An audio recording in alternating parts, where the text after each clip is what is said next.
Omid Aziz, tack för att du vill vara med i den här Miyusha podcast. Eh, jag vill gärna börja med en kort fråga. Kan du berätta om dig själv? Vem Omid Rezai är?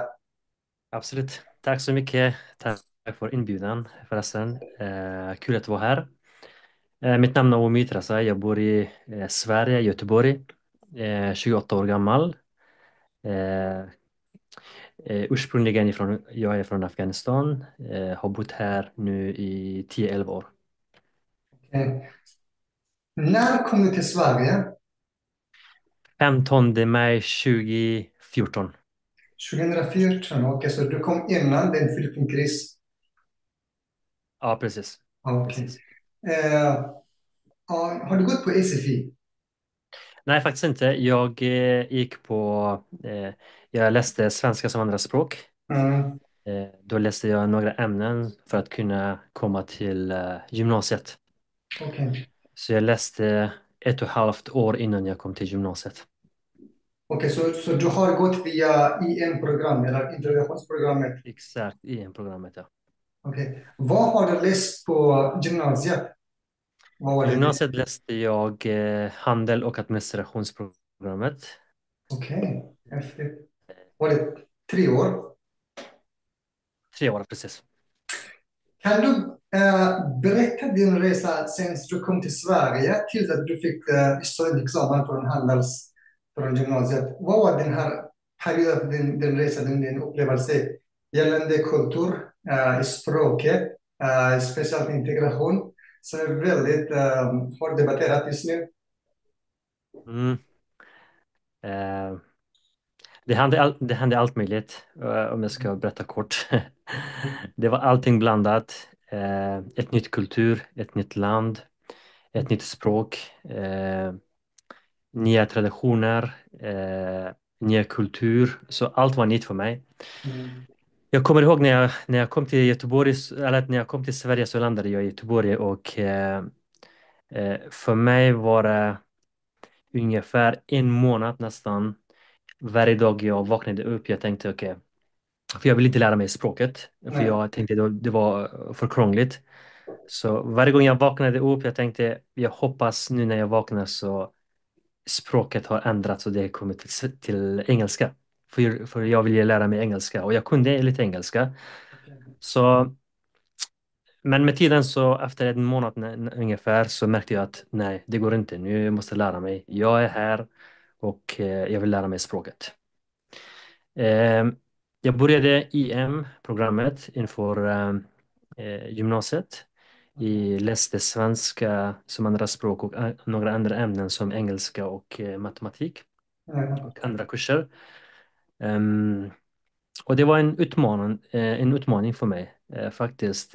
Språket var ganska svårt, speciellt vokaler och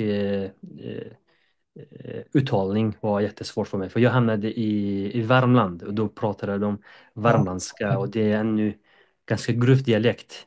Det är Mm. inte som rikssvenska. Jag kunde liksom förstå rikssvenska för att jag lärde mig lite i skolan. Jag eh, läste lite böcker och liksom jag lyssnade på filmer och liksom lyssnade på musik och sånt. Men när jag pratade med folk som bodde där, det var liksom, de pratade grovt värmländska och då var det liksom svårt för mig att förstå dem. Ja. Ehm, Språket, det hade sin utmaning. Kulturen också, eftersom jag tänker att där jag kommer ifrån och svensk kultur, det är två helt olika kulturer. Mm. Eh, Ifrån att hur man tänker, hur man beter sig, eh, hur liksom man kommunicerar, hur man liksom umgås med människor, hur man ska bete sig med andra människor. Eh, det krockade liksom direkt och det var en utmaning för att det är liksom två helt olika kulturer. Okej. Kan du berätta för mig, vad var det svåraste med språket i början? I början, som jag Var sa, jag det tror det var liksom, jag kanske kan specificera lite grann, var det själva ordet som var svårt, eller själva begreppet, eller själva uttalet? Eller, för mig var det uttalet som var svårt. jaha, Uttalet. okej. Mm. Mm. Jag kunde inte uttala liksom, ifrån början. Jag, eh, jag kunde lite engelska och jag liksom blandade med engelska. Men Mm. uttalningen var helt annorlunda. Ibland jag tänkte för mig att jag måste glömma bort engelskan för att kunna lära mig svenska. Och det hände egentligen så. Att jag tänkte inte på engelska. Liksom. Jag kollade inte på filmer. Jag lyssnade inte på engelska musik. På grund av att liksom, jag vill eh, liksom inblanda så mycket i svenska språket för liksom, att kunna höra liksom, och sen så kunna uttala det. Mm. Eh, När du har läst handel på gymnasiet, eh, var det innan planerat eller visste du liksom att du ska plugga handels på gymnasiet eller det bara kom plötsligt eller under tiden du kom till Sverige? Det kom plötsligt. Eh, Jag hade utmaningar inför att välja ett program. Mm. Jag tror att de flesta hade och de flesta har fortfarande, för jag liksom känner många. Mm. För mig liksom det kom för att jag tänkte jag vill läsa någonting inom ekonomin, för jag var lite intresserad av ekonomi. Mm. Jag sökte ekonomi men i den staden vi bodde eh, det fanns inte ekonomiprogrammet. Eller det fanns ekonomiprogrammet men de hade ganska höga krav. Så jag kunde inte uppfylla den kraven.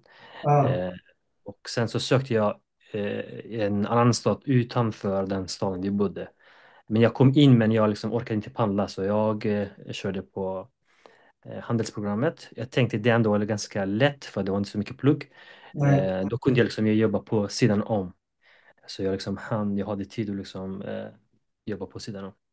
Okej, Och sen valde så det kom plus till det, så du har bestämt dig eftersom det kanske var ekonomi och bortom allting, kanske var hade mest konsumerade investering. Så du valde handel att plugga. Eh, ja,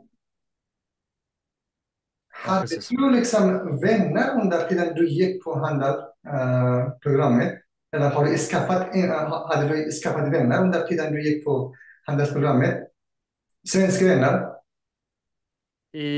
Innan gymnasiet så hade jag bara utländska vänner Okej. från Mm. olika länder. Vissa av dem de var födda i Sverige men liksom, det var utländsk bakgrund. Mm.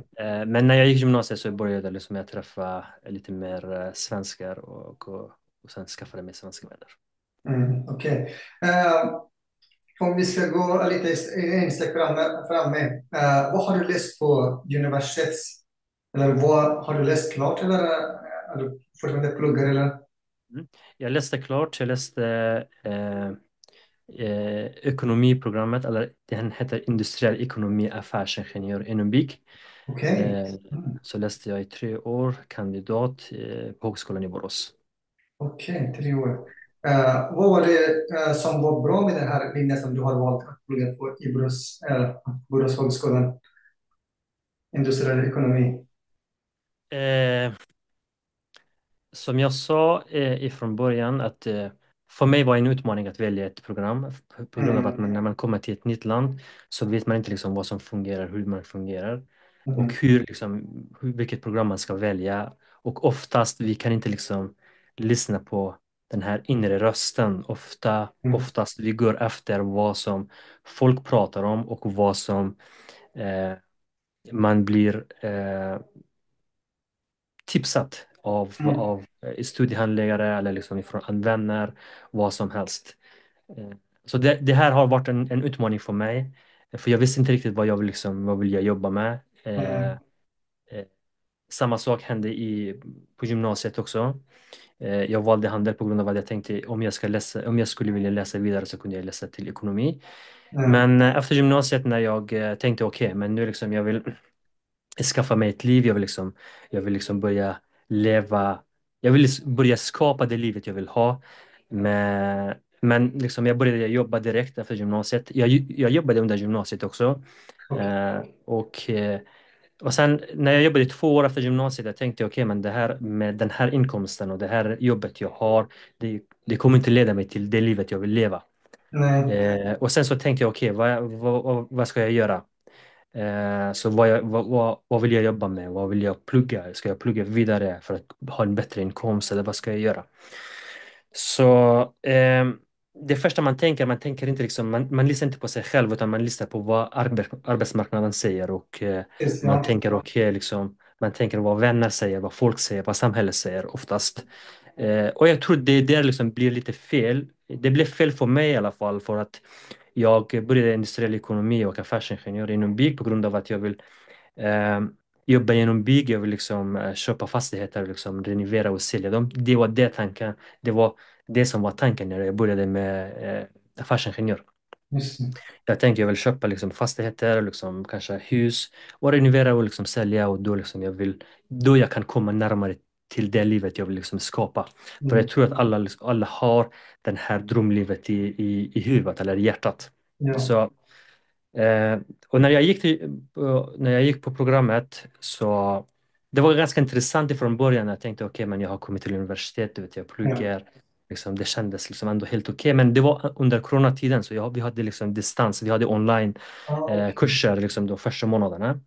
Och Mm. sen jag kom till skolan och första halva terminen den gick jättebra.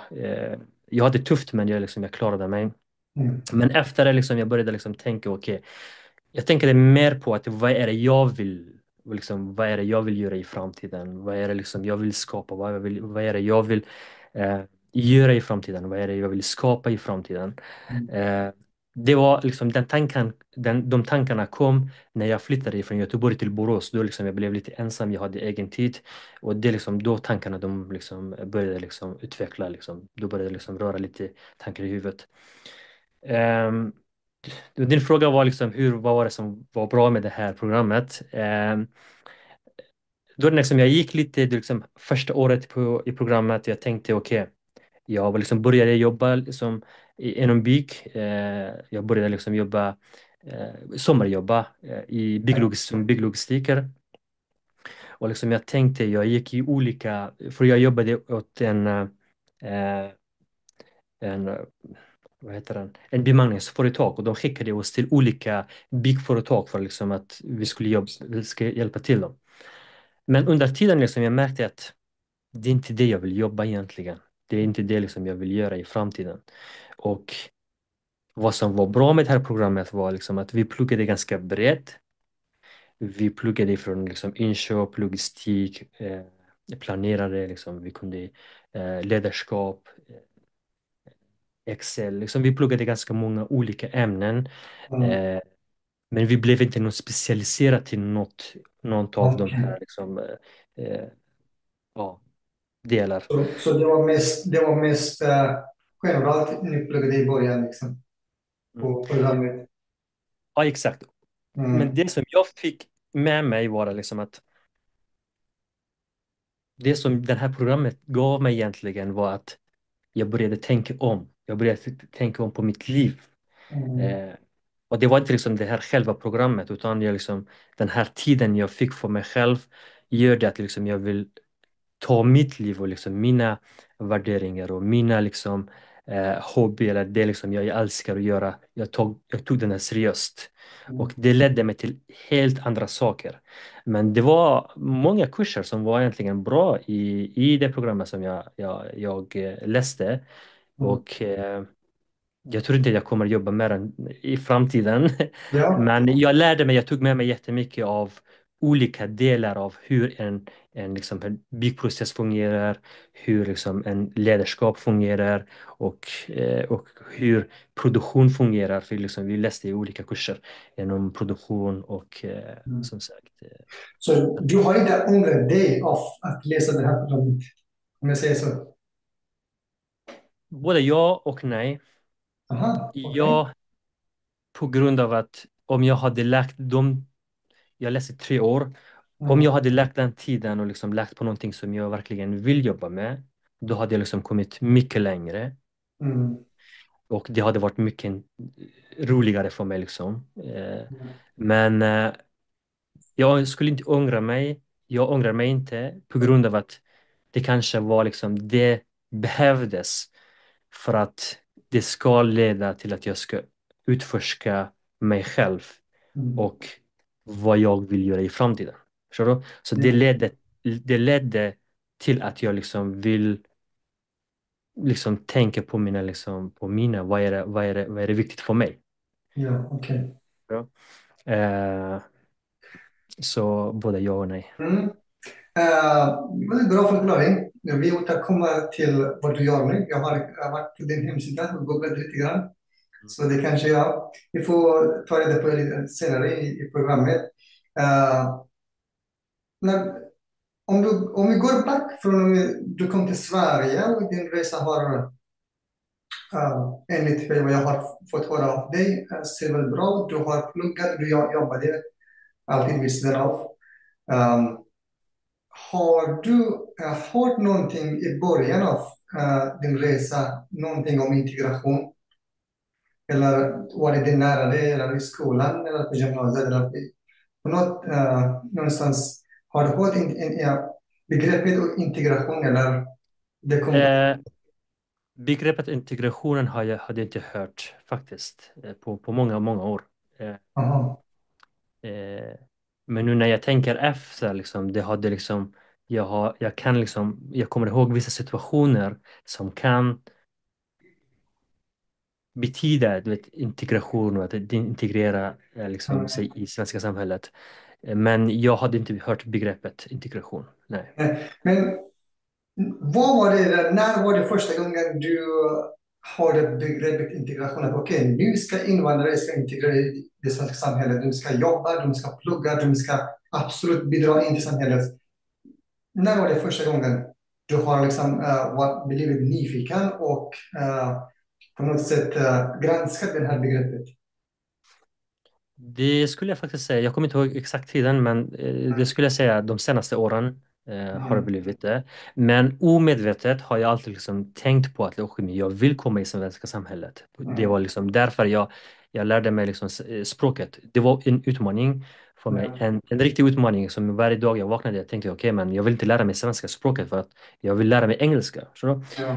men med tiden, liksom, efter en månad, jag tänkte okej, men här är jag och här är jag nu. Och Mm. eh, jag vill liksom vara med, liksom, jag vill vara med och bidra i samhället. Och jag vill vara en del av samhället. Och då måste jag liksom lära mig språket. Och det gick jättefort för mig. För att Mm. på 1,5 år liksom, jag lärde mig liksom språket, jag lärde mig jättebra. Jag kunde förstå. Jag kom in på gymnasiet för liksom, vi behövde läsa svenska 1, 2, 3 för att liksom kunna ha en nationell prov för att kunna liksom, bli godkänd på svenska som andra språk. Så det gick fort för mig, men det var mycket omedvetet tankar. Liksom. Det var mycket omedvetet görandet att jag vill komma i samhället. Men det var inte någon organisation eller något, eller liksom, eh, någon annan som skulle säga ja, men om du ska komma vidare i livet så ska du integrera dig i svenska samhället. Förstår du? Okej. Så det var liksom mycket av mina egna tankar omedvetet som ledde att jag vill liksom lära mig svenska, komma till svenska samhället och lära mig svenska kulturen och försöka liksom integrera mig så mycket som möjligt i svenska samhället för att liksom bli en del av det. För att jag alltid liksom viljat att bidra och ge tillbaka till samhället den hjälpen som jag fick. Ja. Så omedvetet jag har liksom alltid tänkt på att jag vill liksom ge tillbaka. Okej. Så jag menar, som du har precis nämnt, alltså, du har varit omedvetenhet. Du har bidragit till svenska samhället genom att plugga i språket, jobba, betala i skatt. Under tiden du också pluggade på gymnasiet, eller både gymnasienivå och högskolan i Borås. Så det kanske olika kommuner.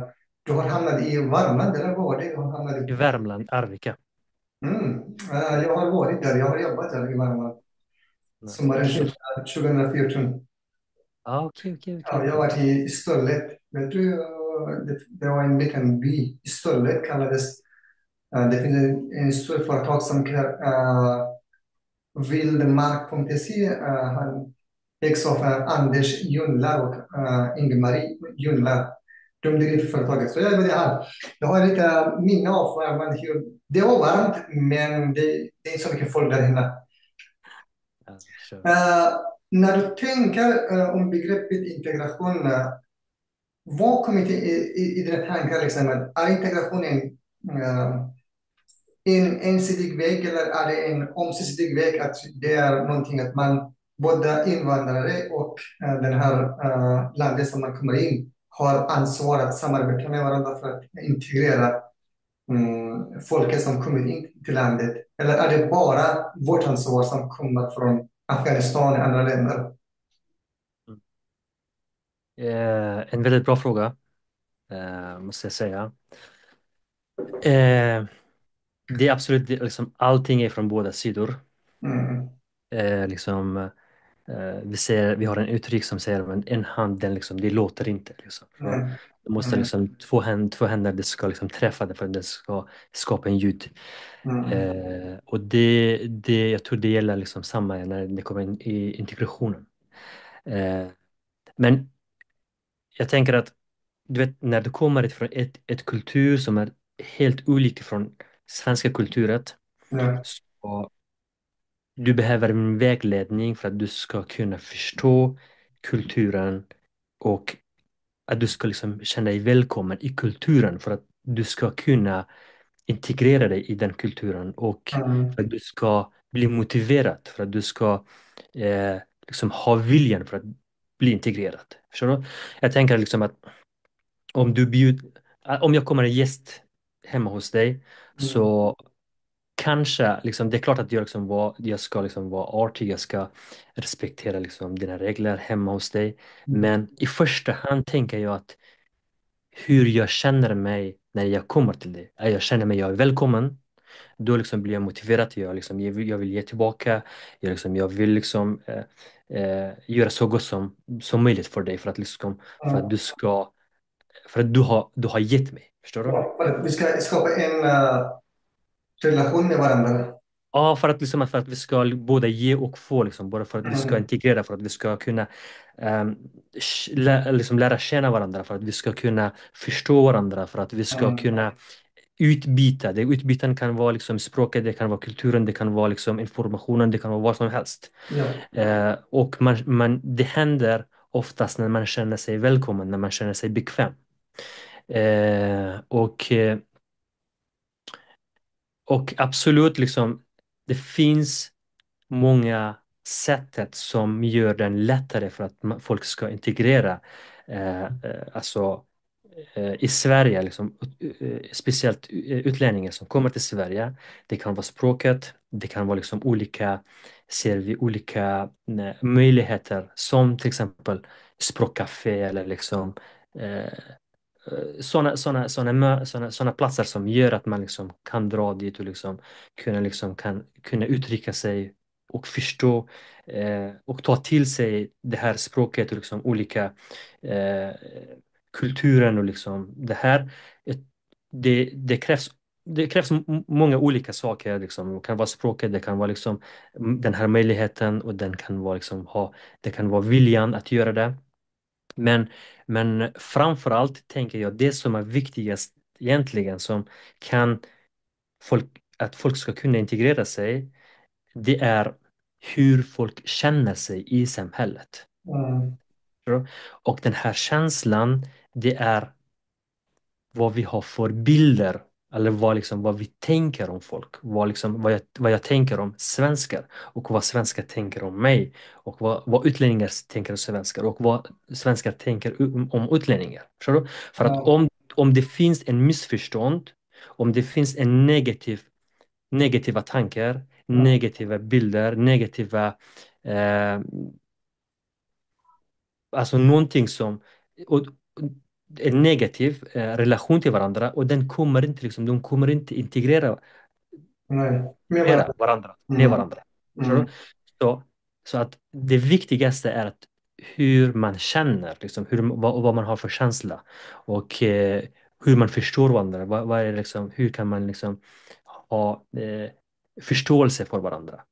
Och det mm, här kommer, tänker jag, att mycket, det kommer människor till människor, absolut, men jag tänker att det kommer mycket från sociala medier som mm, påverkar oss, ja, hur vi förhåller oss till andra. andra, absolut. Mm, Andra kan vara liksom svenskar, det kan vara utlänningar. mm, Så att, liksom att jag tänker att omedvetet eller liksom odirekt finns saker som kan påverka människor för att de ska kunna bete sig på ett visst sätt. För att mm. de ska kunna förstå varandra på ett visst sätt. För att de ska kunna behandla varandra på ett visst sätt. Förstår du? Och det kommer liksom göra det mycket lättare för att folk ska kunna integrera med varandra, tänker jag. Så du anser helt enkelt att integration är inte ensidig eller ömsesidig. Att vi också har ett ansvar och svenska samhället, speciellt kommunen, har också bär ett ansvar att du ska hjälpa till och se till att integration fungerar. Man lär sig språket, man skaffar vänner eller man ska komma till jobbet, till arbetsmarknaden i Sverige. Vad var det svåraste med integration? Om du Vad var det svåraste under den här resan? Var det språket? Var det att hitta vänner? Eller var det att känna, läsa de här, vad säger man, mellan rader i svenska kulturen? Mm. Jag tänker att det var förståelsen. Mm, Eh, Förståelsen och hur man kände sig i samhället. Liksom bekvämlig, alltså du vet hur man kände sig bekväm i samhället med andra, liksom, med andra folk. mm, Jag tror det var det svåraste. Alltså absolut språket det kommer hjälpa jättemycket liksom, för det är då hur man uttrycker sig. mm, Men innan uttrycket så finns det en lager innan det och det är hur man känner sig. Hur mm, bekväm man känner sig i samhället. För att oftast till exempel om till exempel jag och du vi inte kan prata om vi inte pratar jättebra, alltså om vi har dåligt att kommunicera, men vi har ändå empati för varandra. Vi känner sig bekväm. ja, Liksom, vi känner varandra, vi känner oss välkomna. Och då liksom, vi kan fortfarande snacka. Alltså vi har viljan att snacka. Vi vill liksom lära känna varandra. Förstår du? Men fast om att ibland om vi inte har den här connection med varandra, om vi inte ja, har den här bekvämligheten, och då blir det svårt. Fast om vi kunde liksom, om vi ska kunna prata jättebra, alltså språkmässigt, men vi fortfarande har inte viljan, vi har inte den känslan att vi vill snacka med varandra, vi vill inte integrera oss. Förstår du? Så jag tror för mig var det liksom förståelsen eh, och ja, förståelsen var mycket liksom. För att om jag kan ge ett exempel, till exempel mm, det som jag tycker det är liksom svårt att folk ska kunna integrera sig, att alla liksom bär på fördomar ja, för varandra. mm, Och det kan vara liksom från utländsk sida och det kan vara från svensk sida. Okej? Och den här bilden som man håller liksom om folk och den här eh, idé eller den här tanken som man har om folk, oftast vi pratar inte ut den. Och den liksom har vi bara i huvudet. Och vi frågesätter, vi har många frågor inom oss och när vi inte liksom integrerar oss och när vi inte liksom pratar med andra och då svarar vi på de frågorna. Vi svarar på oss själva utifrån liksom vad vi tänker och tycker. Förstår du? Och liksom den skapar ett gap mellan människor. ja, När man pratar ute så oftast den här fördomen den går bort. För att man tycker om vissa folk, om vissa saker utifrån sitt egna tankar ja, precis. som kanske inte är sant. Nej. Och man skapar En fördomar. fördomar och Mm, sen så agerar utifrån det man har skapat. precis. Oftast det blir det fel. Mm. Men om vi ska göra en jämförelsefråga, vem bär det största ansvaret? Är det invandrare som måste anpassa sig, lära sig språket, komma in till jobbet eller på arbetsmarknaden? Bär det största ansvaret i integration eller det själva samhället, eller jag menar kommunen som är ansvarig för SFI och IM-kurserna eller introduktionsprogrammet? Vem bär det största ansvaret gällande integration? Svenska samhället. Ja, så du anser att svenska samhället bör ta mer ansvar gällande integration än vad vi som invandrare? Okej. Mm. Jag tänker som jag gav ett exempel innan, absolut, det är båda sidor som jag sa. Men när jag kommer hem till dig och du vill att vi ska, liksom, att det ska gå bra så bra som möjligt. Ja. Det är klart att det är du som tar hand om mig och sen så jag vill visa. Förstår du? Mm. Jag måste känna mig välkommen och sen så liksom jag vill visa den här, ge tillbaka. Okej. Mm. Och för att jag tänker att ifrån, om du kommer ifrån Afghanistan eller Syrien eller eh, Irak eller andra var Somalia. som helst, du Mm. har ett helt annan kultur och du kommer till ett helt främmande land. Mm. Okej? Och du vet inte hur kulturen fungerar och du vet inte hur man ska bete sig och du vet inte vad ska man göra ens? Hur ska man ge? Och det är klart att det är liksom statens ansvar att ge, att känna sig den svar att okej, men att jag vill skapa den här möjligheten för att folk ska kunna integrera sig och sen absolut, de kan förvänta sig att folk ska ge. Ja, så du menar, det kanske är så att staten har bara det ansvaret att se till att det finns, om det finns möjlighet, de kan skapa en kurs bara för integrations, för invandrare. Som att, okej, du är välkommen till Sverige, så här har vi samhället, så här fungerar samhället, kommunen, regionen och statens regler. Det är bra. Men Inte bara genom att talandet, inte bara att jag säger det, utan att visa det. ja, du Förstår du? måste göra liksom, saker i verkligheten. Absolut. Jag tänker liksom, jag sa den här sociala medien, frågan som jag tog upp. Jag tänker Mm, att vi säger bara ett exempel att om det händer om en utländsk gör en dum grej mm, så den publiceras överallt och alla liksom kommer tycka och tänka på ett visst sätt. Förstår du? mm, Och de drar alla i samma kam, alltså under samma kam. just, Och, och den här skapar separation. mm, Den kommer inte hjälpa, utan den skapar separation. mm, Och, och då är det klart att, liksom att från både svenska samhället och utländska liksom folk, och då blir det som ett missförstånd. Jag som kom till Sverige och började jobba ett år efter jag kom till Sverige tills idag, jag mm, känner mig lika behandlad som en som kanske inte gör det. Förstår just, du? mm, Och då liksom om alla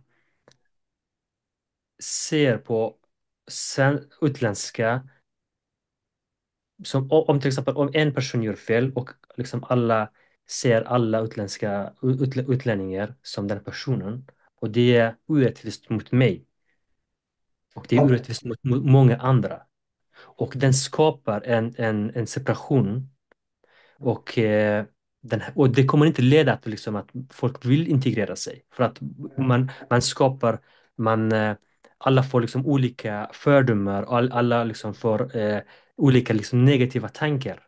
mm. Som gör att, liksom, att folk inte kommer närmare utan att de separeras ifrån varandra. Så du, helt enkelt, du menar att när, när det händer en sån händelse, folk skapar fördomar för sig själva och det leder till att samhällets integration misslyckas. Absolut. Vi kan ta en paus, 2 minuter, och sen vi återkommer tillbaka till vår debatt. Vi återkommer efter pausen tillbaka till den diskussion som vi hade. Så Mhm. du som har integrerat i det svenska samhället väldigt bra, så du anser att staten måste ta sitt ansvar genom att se till att invandrare i början när de kommer till Sverige har antingen en kurs eller en lärare eller någonstans på en plattform eller något, att de kan ta reda på vad är integration, hur ska vi lära sig, hur ska vi lära oss språket och hur ska vi kunna hitta ett jobb, skaffa vänner. Så tror du inte att jag har kommit till Sverige så jag måste bära det största ansvaret uh, gällande jobbet, språket och även kulturen.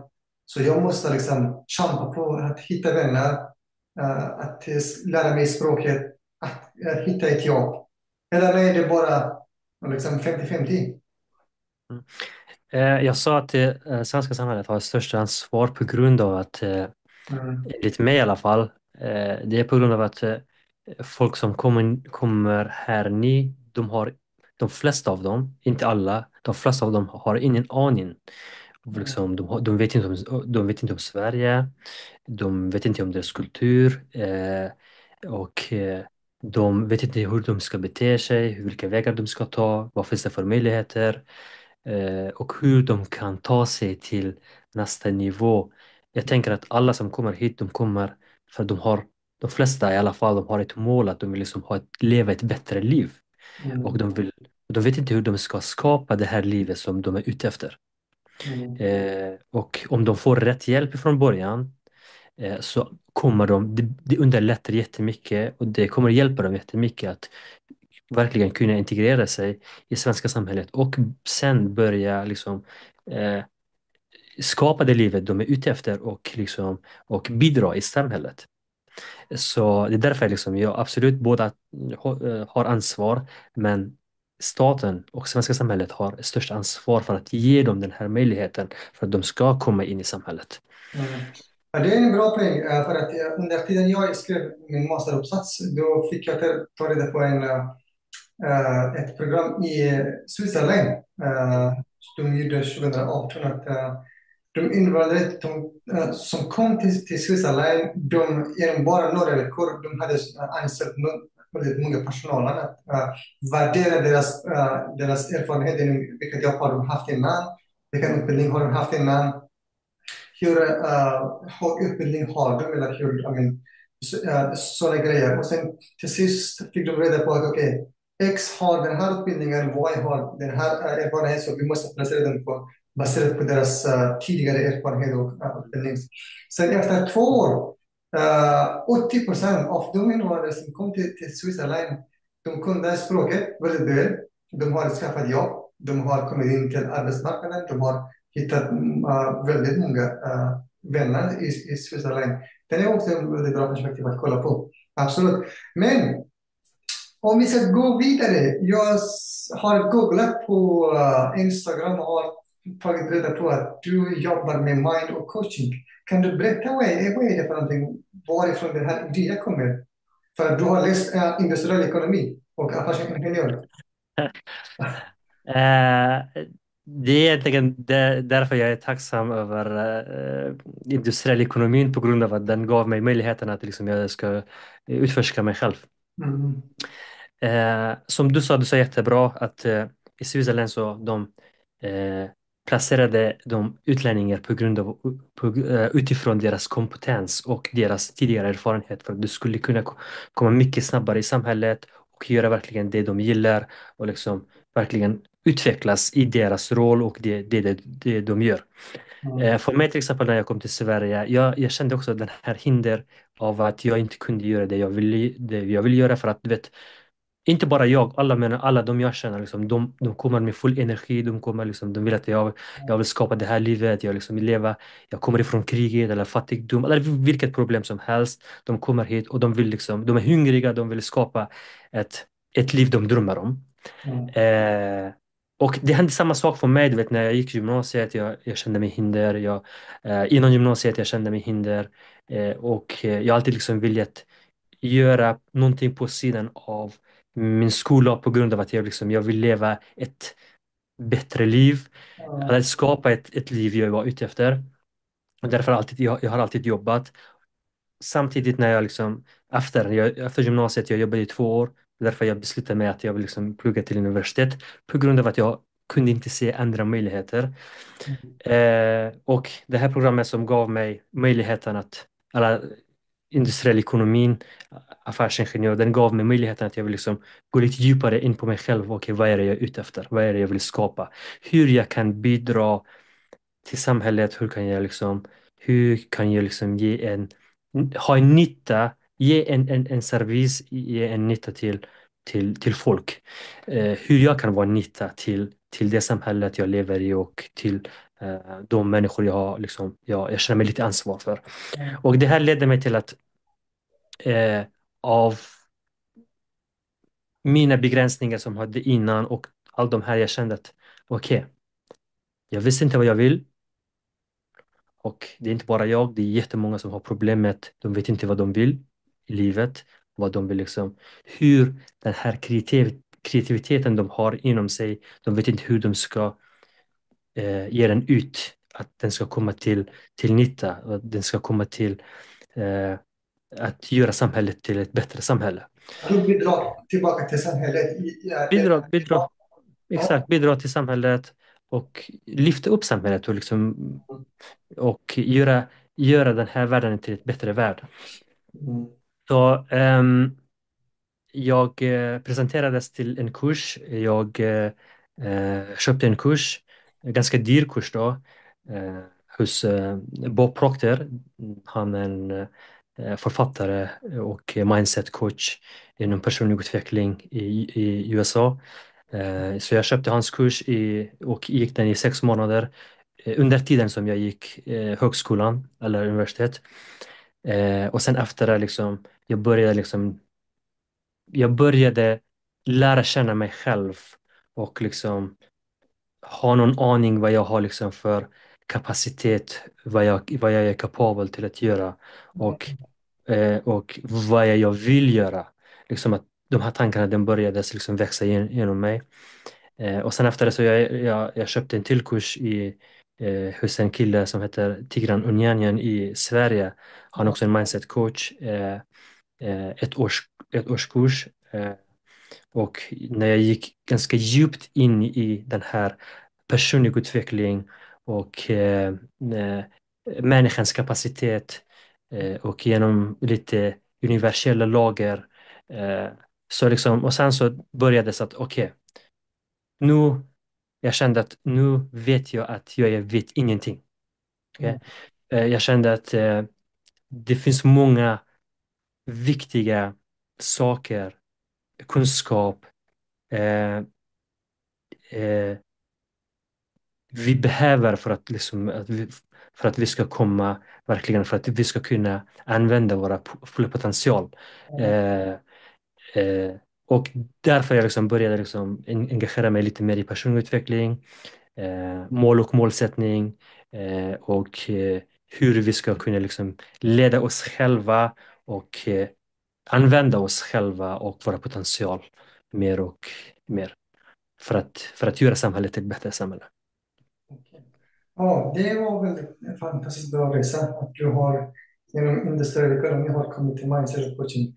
Uh, Får jag fråga dig, vad är ditt huvuduppdrag just nu? Jobbar du som mindset coaching som ett fast jobb eller är det delvis jobb eller har du ett annat jobb som du gör bredvid som du coachar andra personer? Eller? Eh, jag har 2 jobb på sidan om. Jag har en online business Mm. och sen har jag liksom, jag jobbar den traditionella jobbet. Inte, det gör jag liksom bara på min fritid. Jag jobbar i en butik som säljare. Och den här mindset coaching som jag och min vän bedriver, det är egentligen det våra huvudfokus ligger på. Eh, Den heter Mental Engineering och jag och min vän och många andra som hjälper oss att vi ska liksom eh, kunna ge den här kunskapen som oftast vi inte lär oss i skolan, oftast inte lär oss i familjen, liksom, i samhället för att kunna ge den här till samhället och till folk som har behov av det. Och vi känner att ett stort behov av det. Mm. Så det är liksom där ligger min huvudsysselsättning. Men absolut så har jag lite jobb på sidan om. Okej, så du har liksom i så fall 3 jobb eller två, 3 jobb. 3 jobb? Det är häftigt faktiskt. Ja. Väldigt, jag tror vi har haft väldigt bra diskussion gällande integration, hur din resa ser ut och hur har du hamnat att jobba som mind and coaching och ذهني بقى kanske ska vi säga. Vi kan använda vissa ord på persiska, så det är inte haram heller. Det är inte bara Ja, det är svenska absolut. Mm. som gäller. Men vad är din plan inför framtiden? Ska du fokusera på mindset and coaching, eller du kanske gå tillbaka till den klassiska jobbet som alla har, inte alla, Mm. men de som har pluggat? Eller hur är din plan för nu och för framtid? Eh, Mitt mål är att jag ska jobba på mitt mindset, eller på den här coachingverksamhet Mm, som vi bedriver. mm, Jag jobbar som mindset coach och livscoach. Eh, Vi hjälper människor att hitta sin värdiga mål, du vet, den här, den här grejen som vi brinner för, det här målet eller den här visionen som vi är beredda att ge vår tid och vår liv och att det är det vi är ute efter egentligen. mm, Vi hjälper folk att hitta sin värdiga mål, den här visionen som jag pratar om, deras sanna jag. Och på vägen dit så hjälper vi dem att hur de ska tänka för att komma närmare till sitt mål och hur de ska tänka för att de ska övervinna eh, utmaningar och problem som kan uppstå på vägen. Det där ligger mitt huvudfokus och det är det jag kommer jobba i framtiden. Det är häftigt. Har ni workshop eller någon annan aktivitet för personer som vill delta i den här mind och coaching? Vi har haft många online-webbinar. Mm, Minst en gång om 2 månader har vi haft nu i nästan ett och ett halvt år. mm, Och snart kommer vi ha en seminarium, en workshop i Göteborg. okej. Eh, och tanken är att vi ska ha en tour, en Sverige-tur som vi kan ha det i olika städer i Sverige. Mm. Men personer som vill vara med i den här coaching och Power Mind och Zen har ni någon avgift eller är det gratis? Hur är det? Än så länge har vi inte haft någon avgift, Nej. men längre fram kommer vi ha avgift. Mm, Och sen så har vi liksom kurser som vi lär ut. Kurser som vi har 1 månadskurs, vi har 6 månaderskurs och vi har 1 årskurs. Men för kurser tar vi betalt. Men för webbinariet som vi har haft och seminariet hittills vi har haft, det har varit gratis. okej. Det är häftigt. Kanske lite mer nyfikenhetsfråga. Vad kommer liksom, avgiften ligga för en kurs som är för en 6 månader eller för en månad? Ungefär, du behöver inte säga exakt, men hur är tankar liksom kring det? För 6 månaderskurs ligger det mellan 30 till 40 000. Mm. Och för 1 års coachning så kommer det ligga mellan 50 till 80 000. Så personer kan inte betala också om du vill vara De med. kan dela betala.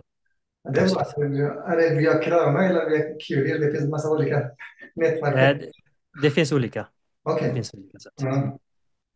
Men jag tror vi har vi har diskuterat de absolut bästa och viktigaste grejerna, integration i språket, jobbet, och hur har du integrerat i det svenska samhället, hur har din resa såg ut nu och hur har du kommit fram? Jag tror att du är en av de invandrare som en förebild för de flesta som har kämpat för integration, kämpat för att lära sig språket, anpassa sig i det svenska samhället. Är det någonting som du vill säga eller till vår mm, publik eller personer som ser det här nya podcastprogrammet? Jag vill tacka dig först och främst. Du gör en väldigt bra jobb. Och det är det liksom jag sa att när vi pratar ut, det är då liksom vi kommer mer till ytan av någonting som vi kan bygga upp en, en bättre förståelse kring liksom, det kan vara integration, det kan vara liksom, eh, kulturen, det kan vara liksom, hur vi ska liksom kunna eh, bygga upp Sverige tillsammans, liksom, både svenskar och utländska.